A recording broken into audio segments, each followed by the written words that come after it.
8장 30절에서 35절까지 함께 교독하지요.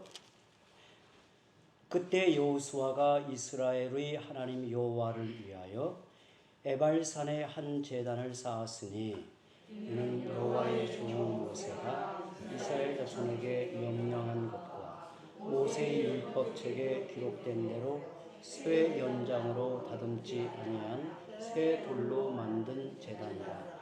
무리가 여호와께 번제물과 화목제물을 그 위에 드렸으며 여호수아가 거기서 모세가 기록한 율법을 이스라엘 자손의 목전에서 그 돌에 기록하매 온 이스라엘과 그 장로들과 관리들과 제사장들과 본인뿐 아니라 이방인까지 여호와의 언약궤를 맨 레위 사람 제사장들 앞에서 궤의 좌우에 서되 절반은 그리심산 앞에 절반은 에발산 앞에 섰으니 이는 전에 여호와의 종 모세가 이스라엘 백성에게 축복하라고 명령한 대로 함이라.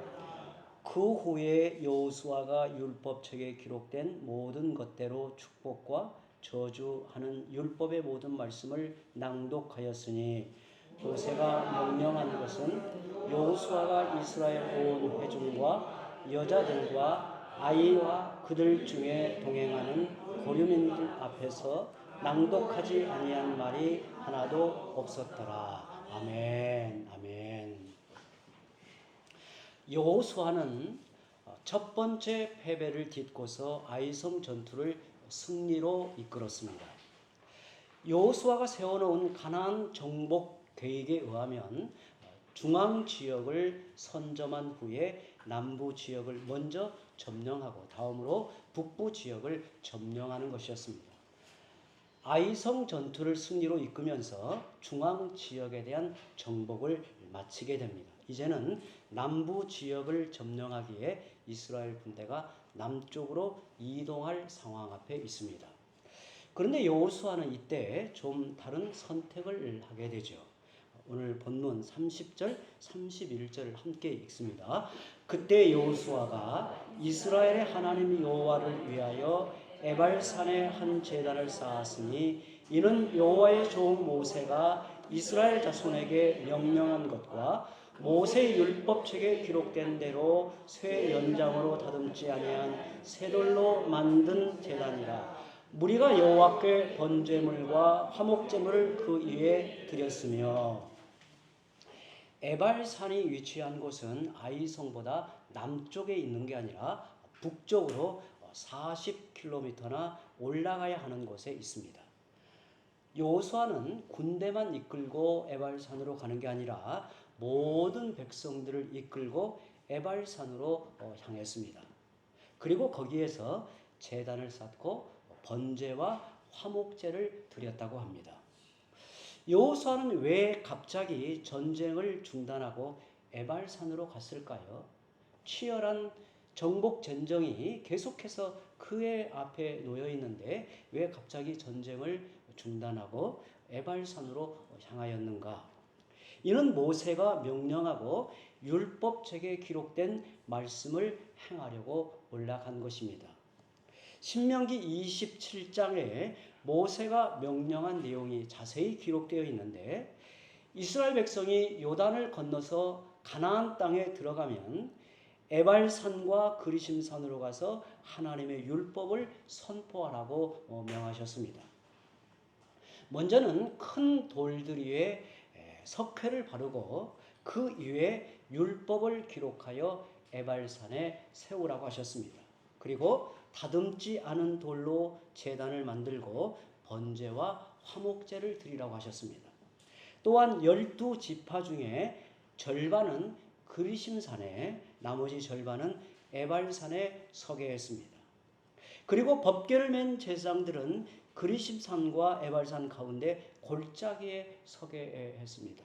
그리고 제사장들이 축복과 저주를 선포할 때 양쪽 산에 서 있던 모든 백성이 아멘으로 화답하게 하는 것을 명하고 있지요. 이것을 그대로 이행한 모습에 대해 오늘 본문 32절, 33절에 이렇게 말합니다.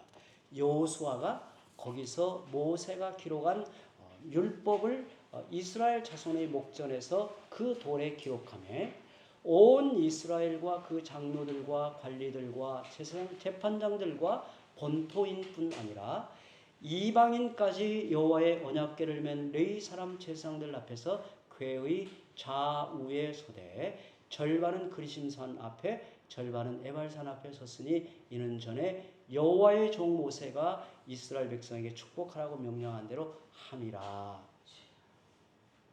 그런데 신명기 27장을 자세하게 읽어보면 그리심산과 에발산으로 가서 율법을 기록하여 세우고 축복과 저주를 선포하는 시기를 정해놓지 않았습니다. 언제쯤 정복 전쟁을 하는 과정에 언제쯤 이 일을 행하라는 시기를 정해놓지는 않았습니다. 하지만 여호수아가 생각할 때 여호수아는 그 일을 매우 중요하게 생각했습니다. 무엇보다 우선적인 일로 여겼습니다. 그리심산과 에발산은 아이성 북쪽에 위치해 있기 때문에 효율성으로 보자면 남부를 먼저 점령하고 북쪽으로 향해 올라갈 때 그곳에 들러 행하는 것이 좋을 것입니다. 또는 북부까지 다 점령하고 난 후에 편안한 상황에서 그리심산과 에발산으로 가는 것이 인간적인 눈으로 보면 좋을 듯이 보여요. 그런데 여호수아는 아이성 전투에서 승리한 후에 전쟁을 중단하고 그것도 치열한 정복 전쟁이 눈앞에 산적해 있는데도 불구하고 전쟁을 중단하고 북쪽으로 40km나 백성들을 이끌고 올라가서 모세가 명한 말을 우선적으로 행했다고 말하는 겁니다. 지금 여호수아 앞에는 물리쳐야 할 적들이 산적해 있습니다. 그들을 다 물리치려면 지체할 시간 없이 군대를 다시 정비하여 남쪽으로 이동해야 했습니다. 적들이 숨을 고르기 전에 몰아붙여야 했던 정복 전쟁입니다. 아무리 급한 일이 생겨도 그것을 밀어놓고서라도 전쟁을 계속해야 현명한 지도자라 할 것입니다. 지금 전쟁을 중단하면 적들에게 역공을 당할 수도 있고 이스라엘은 여러모로 어려워질 수 있는 순간입니다. 전쟁이라고 하는 것은 기세가 오를 때 몰아붙여야 승산이 있고 그리고 사기가 진작될 때 전쟁은 승리할 수 있는데 아이성 전투에서 첫 번째 실패하고 그야말로 모든 전력을 다해서 이스라엘 백성이 전부 동원되어 이 전쟁에서 승리하였는데 그 기세를 몰고 남쪽을 향해야 되는데 중단하고 북쪽을 향해 40km나 되는 먼 길로 백성들을 이끌고 에발산을 향해 가는 겁니다. 그렇다면 왜 이런 적기에 여호수아는 전쟁을 중단하고 그리심산과 에발산으로 향했을까요? 여호수아는 당장 치러야 할 전쟁보다 더 우선적으로 행해야 할 일이 있다고 보았습니다. 정말 중요한 문제는 가나안 정복 전쟁에 임하는 이스라엘 백성과 자신의 영적 상태였습니다. 우리가 알고 있듯이 앞에서 우리가 계속 보아왔듯이 가나안 정복 전쟁은 단순한 전쟁이 아니라는 겁니다. 하나님께서 그들에게 긴 언약의 역사 속에 맡겨진 하나님 나라를 세우는 영적 전쟁이었고 이스라엘 백성이 그 땅에 들어가면 하나님의 나라를 세우고 그들을 통해 이루실 하나님의 큰 사명을 부여잡고 나아가는 전쟁이었기에 이것은 보통의 전쟁이 아니었습니다. 여호수아는 이스라엘 백성과 자신의 영적 상태에 경고등이 켜진 것을 본 것입니다. 이대로 전쟁을 수행할 때 하나님이 의도하시고 부르신 그 목적을 이루기에는 문제가 있다. 점검해야 될 자신의 모습을 보게 된 것입니다. 그래서 전쟁을 멈추고 언약 백성의 자세를 점검하려고 먼 길을 떠나서 백성들과 함께 하나님 앞에 서게 된 것입니다. 이런 여호수아의 마음은 아이성 전투를 되짚어 보면 잘 알 수 있습니다. 여리고 전투에서 크게 승리한 후 느슨해진 마음으로 자만한 마음으로 아이성 전투에서 어이없이 대패하고 그들은 다시 전열을 가다듬고 재공격하여 승리했습니다. 하지만 여호수아는 여전히 마음이 무거웠습니다. 비록 승리하였지만 이스라엘 백성을 이끌고 나아가는 지도자로서의 마음은 무거웠어요. 이미 영적으로 해이해진 자신과 이스라엘 백성의 모습을 여실히 보았기 때문입니다. 여러분, 인생이 잘 되고 거침이 없을 때는 문제를 발견하기 어렵습니다. 사업도 잘 되고 경제적인 상황도 어렵지 않고 나를 괴롭히는 문제도 없고 모든 것이 잘 진행되는데 무슨 문제가 있지라고 생각하게 됩니다. 이럴 때는 간절히 기도하고 말씀으로 깨어 있어야 한다는 생각을 하기 어려워요. 저는 이번 주 초에 많은 경험을 하게 됐어요. 만약에 제가 이렇게 어떤 질고로 아팠다면 이런 마음이 안 들었을 것 같다는 생각이 들더라고요. 주일 오후부터 제 마음에 이게 알 수 없는 무거운 짐이 저를 꽉 누르는데 기도가 절로 나오는 것 같아요. 기도가 절로. 저녁에 잠이 들 때까지도 또 눈을 뜨면 또 절로 기도가 되더라고요. 그런데 의사가 정말 기적적으로 이게 이제 치료할 기회가 됐는데 정말 저는 우리 성도들의 기도의 기적이라고 생각을 했습니다. 어느 분에게 기도 요청을 드렸는데 그분이 저에게 그렇더라고요. 목사님 그대로 가만히 있으면 안 됩니다. 연락이 올 때까지 가만히 있으면 안 된다는 거예요. 그래서 이게 무슨 말인가 들어보니까 일단 가서 입원을 해야 된다는 거예요. 어떤 방식으로든지. 근데 이제 방법이 있나요? 그래서 이제 몇 사람에게 연락을 드렸어요. 우리 조병수 총장님에게 연락을 드리니까 남포교회를 다 이제 살폈어요. 삼성병원에 의사가 있는지 한 명도 없는 거예요. 또 이제 그 남선 은혜교회 또 이제 다 이제 또 없는 거예요. 그래서 이거 어떻게 하면 좋을까 하면서 기다려보라고 하더라고요. 그래서 제가 우리 지성수 목사님에게 연락을 드렸어요. 그런데 놀랍게 어느 목사님들 모임이 있었는데 그 자리에 그 친구 목사님이 있었던 거예요. 절친 목사님. 그런데 그 목사님 자녀가 삼성병원 의사였던 거예요. 그 기적이라고 생각이 돼요. 그 자리에서 목사님이 다그쳤대요. 바로 전화를 하라는 거예요. 그래서 이제 바로 목사님에게 저에게 연락이 왔어요. 그 성종이 환자 정보를 보내달라고 하더라고요. 근데 그 다음날 전화가 왔어요. 입원하라고. 사실은 이런 일은 굉장히 어렵다고 하더라고요. 그런데 나중에 알아보니까 병실이 없어가지고 암 환자들 입원하는 자리 하나에다 밀어둔 거예요. 밀어놓고 이제 시술을 하는데 그 담당 의사가 사진을 다 보고는 이거 가벼운 치료겠다 하고 수면 마취하고 한 30분이면 끝나겠다 하고 시술을 딱 해서 기구를 넣었는데 그 췌장에서 췌장액이 흘러나오는 관 전체가 딱딱하게 다 막혔던 거예요. 전체가. 그래가지고 수면 마취 시간이 안 돼서 그냥 입구만 이제 처리를 하고는 그 다음 날 다시 시술을 하자고 해서 그 다음 날에 이제 더 전문 기구로 1시간을 넘게 이제 돌을 깼다고 그래요. 1시간 넘게. 그래도 미심쩍다고 그 다음 날 다시 한번 내시경을 해보자고 하는데 또 그 안에 이제 조각이 커서 안 빠져나가는 게 있어서 오늘 나머지 이제 시술을 이제 다 마쳤다고 합니다. 그래서 이제 오후에 그 물을 마셔보니까 통증이 안 일어난다고요. 너무너무 하나님 앞에 감사하고 우리 성도들이 이렇게 기도해 주신 덕분에 감사가 되더라고요. 근데 참 기도가 정말 간절해지는 것 같아요. 하나님의 은혜가 아니면 어찌할 수 없는가. 그런데 사람들이 정말 이렇게 간절하게 하나님의 은혜를 구하고 정말 기도가 내 생명의 호흡같이 하나님 앞에 엎드려 부르짖고 은혜를 사모하는 자리에 나아가는 게 쉽지 않아요.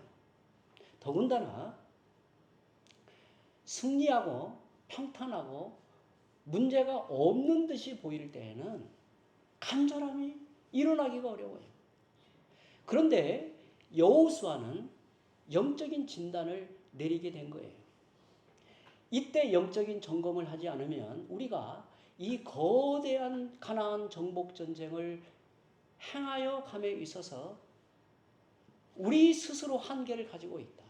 하나님의 절대적 은혜와 우리가 하나님의 은혜 안에 있는 언약 백성의 그 사명을 다시 부여잡지 않으면 우리는 그 일을 감당할 수 없다는 그 절박한 마음을 갖게 된 거예요.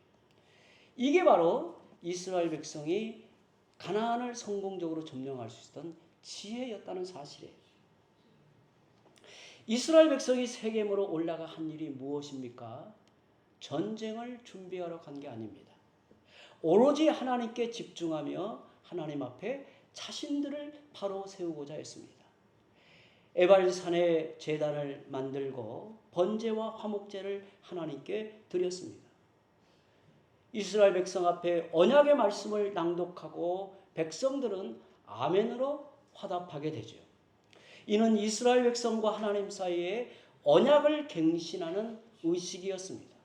희미해진 하나님과의 언약을 상기시키며 하나님께 다시 헌신하고자 그 자리에 나아간 겁니다. 그들은 하나님의 약속을 확인하고 다시 힘을 얻고자 했습니다. 31절을 보시면 단을 쌓을 때 잘 다듬은 돌을 가지고 단을 쌓지 않았습니다. 자연석 돌을 그대로 단을 쌓으라는 겁니다. 돌의 모양이 좀 거칠어도 그대로 단을 쌓은 것입니다. 이는 하나님의 명령이었습니다. 정교하게 화려하게 모양을 다듬은 제단이 중요한 게 아니었습니다. 하나님께 나아가 은혜를 구하며 자신을 온전하게 드리는 제사가 중요했습니다. 가식적이지 않고 꾸미지 않고 우리의 모습 그대로 하나님의 은혜를 입고자 나아가는 게 중요합니다. 힘들면 힘든 모습 그대로, 상처난 모습 그대로 나아가길 원하십니다. 그래야 십자가의 복음을 진정으로 붙들게 되고 치료받고 회복되기 때문입니다. 여호수아가 아이성 전투를 승리한 후 모든 일을 중단하고 세겜으로 올라갔던 이유는 여호수아의 깊은 내면 그 마음을 용납하여 세워주실 하나님의 은혜가 절실하게 필요했기 때문입니다. 우리 아이들이 힘든 일을 겪거나 억울한 일을 당하면 어머니의 품으로 달려가서 안기는 이유는 모든 것을 감싸고 어루만져 주시는 위로가 있음을 알기 때문입니다. 그 안에 모든 상처를 치료하는 힘이 있습니다. 품 안에 안기면 평안해지고 다시 힘을 얻게 되죠. 우리에게도 인생의 복잡한 문제를 내려놓고 새 힘을 얻게 하는 하나님의 품이 너무도 필요합니다. 언제든지 달려갈 수 있고 달려가 울 수 있고 어느 때든지 달려가 힘을 얻을 수 있는 곳이 필요합니다. 그곳에 가면 하나님을 깊이 만날 수 있는 기도의 골방이 필요합니다. 다윗은 시편에서 그곳을 가리켜 피난처라고 표현했습니다. 시편 46편 1절에서 3절에 이렇게 말하죠. 하나님은 우리의 피난처시요 힘이시니 환난 중에 만날 큰 도움이시라. 그러므로 땅이 변하든지 산이 흔들려 바다 가운데 빠지든지 바닷물이 솟아나고 뛰놀든지 그것이 넘침으로 산이 흔들릴지라도 우리는 두려워하지 아니하리로다. 다윗은 인생의 어려운 고비마다 하나님의 품으로 달려가기를 주저하지 않았습니다. 여호수아는 하나님 앞에 나아가 앞으로 치러야 할 전쟁에 대해 묻지 않았습니다. 단지 하나님 앞에 제단을 쌓고 언약을 재확인했습니다. 그 자리는 자신의 목적을 성취하는 자리가 아니었습니다. 이스라엘과 함께 하시는 하나님을 배웠고 친밀한 영적 교제를 회복하는 자리였습니다. 그때 이스라엘 백성과 여호수아는 정복 전쟁에 필요한 영적 에너지가 충전되고 있었습니다. 물질주의의 영향을 받는 현대인들은 결과에만 집착하는 경향이 있습니다. 잘 되는 것, 성공하는 것, 무언가 빨리 얻는 결과에 가치를 둡니다. 몇 년 안에 무언가를 이루어야 하고 빨리 성과를 내야 하고 내가 하면 뭔가 달라야 하고 이기는 것에만 몰두합니다. 그러다 보니 삶의 과정을 소중하게 생각하지 않는 경향이 있습니다. 이는 기도할 때에도 나타나요. 하나님, 제가 구하는 기도를 언제 응답해 주실 거예요? 조금만 지체되는 것 같으면 기도를 포기하고 말아요. 그런데 하나님은 깊은 기도 속에서 하나님과의 관계가 깊어지기를 바라십니다. 기도의 본질은 하나님과의 관계가 깊어지게 만드는 은혜의 수단입니다. 기도하는 자체가 성도들에게 복이라는 거죠. 신앙생활은 단번에 도달하는 목표가 아니라 긴 여정입니다. 하나님과 함께 인생을 걸어가는 과정입니다. 예수님이 우리에게 명하신 제자로 살아가는 삶의 과정입니다. 때로 정신없이 살다 보면 소중한 가치를 잃어버리곤 합니다. 우리가 어떤 목표를 향해 달리다 보면 하나님과의 친밀한 교제를 잃어버릴 때가 있어요. 구원받은 성도에게 가장 시급하고 우선적인 일은 언제나 예배입니다.